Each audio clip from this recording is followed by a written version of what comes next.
રાજ્યની અંદર 2025ના ચોમાસા દરમિયાન જે નોર્મલ જેટલા વરસાદો પડતા હોય છે એનો 46% વરસાદ વરસી ચૂક્યો છે, જેમાં પણ ખાસ કરીને જે છેલ્લો રાઉન્ડ હતો એ આપણે 19, 20 અને 21 જુલાઈ દરમિયાન રાજ્યના અલગ અલગ વિસ્તારોની અંદર મધ્યમથી સારો વરસાદ નોંધાયો હતો.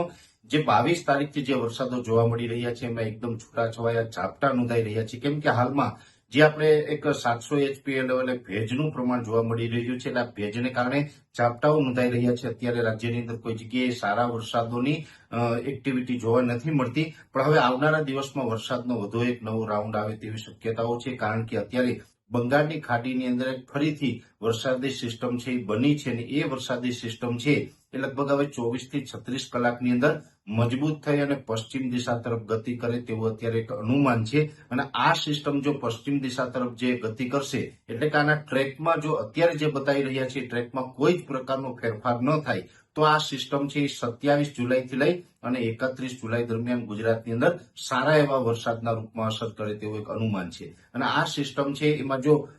જે રીતે આ સિસ્ટમ છે આગળ વધી રહી છે એમાં અત્યારે સાયક્લોનિક સર્ક્યુલેશનનું સ્વરૂપ છે, પણ આગળ જતા હજુ આ મજબૂત બની વેલમાર્ક લો પ્રેશર અને ડિપ્રેશનની કેટેગરી સુધી પણ જઈ શકે છે. પણ જો કે આ સિસ્ટમ છે એ જ્યારે પણ મધ્યપ્રદેશ સુધી આવશે ત્યારે ફરીથી પાછી નબળી પણ પડશે, અને ગુજરાત ઉપર જો એની અસર થશે તો એ સાયક્લોનિક સર્ક્યુલેશન અથવા તો લો પ્રેશરના રૂપમાં એની અસર થાય તેવું એક અનુમાન છે. એટલે 27 થી 31 જુલાઈ દરમિયાન રાજ્યની અંદર એક સારા વરસાદનો રાઉન્ડ આવે તેવું એક અનુમાન છે. આ રાઉન્ડ પૂર્ણ થાય પછી ઓગસ્ટ મહિનાની જે શરૂઆત થશે એમાં એક વરસાદનો લાંબો ગેપ પણ આવી શકે છે. જો કે અરબ સાગર છે ઘણા સમયથી નિષ્ક્રિય છે. અરબ સાગરની અંદર અત્યારે કોઈ હલચલ નથી કે કોઈ વરસાદી સિસ્ટમ નથી બની રહી. તમામ સિસ્ટમો અત્યાર સુધીમાં આવી તમામ સિસ્ટમો છે બંગાળની ખાડી તરફથી આવી હતી, અને હવે બંગાળની ખાડીની સિસ્ટમો છે એના પણ ટ્રેક ચેન્જ થવાની શક્યતાઓ છે, જેથી કરીને ઓગસ્ટ મહિનાની અંદર લગભગ આપણે 2 ઓગસ્ટથી લઈ અને 15 ઓગસ્ટ સુધીનું એક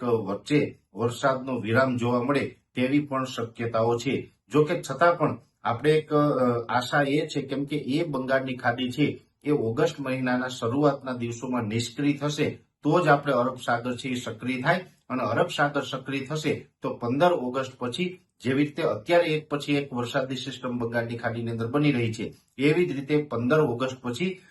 અરબ સાગરની અંદર પણ એક પછી એક વરસાદી સિસ્ટમો બનવાનું ચાલુ થઈ જશે. અને 15 થી 31 ઓગસ્ટ અને સપ્ટેમ્બર મહિના દરમિયાન ગુજરાતની અંદર ખૂબ સારા વરસાદો છે એ અરબ સાગરની સક્રિયતાને કારણે જોવા મળશે. એટલે અત્યાર સુધી જે વરસાદો પડ્યા છે,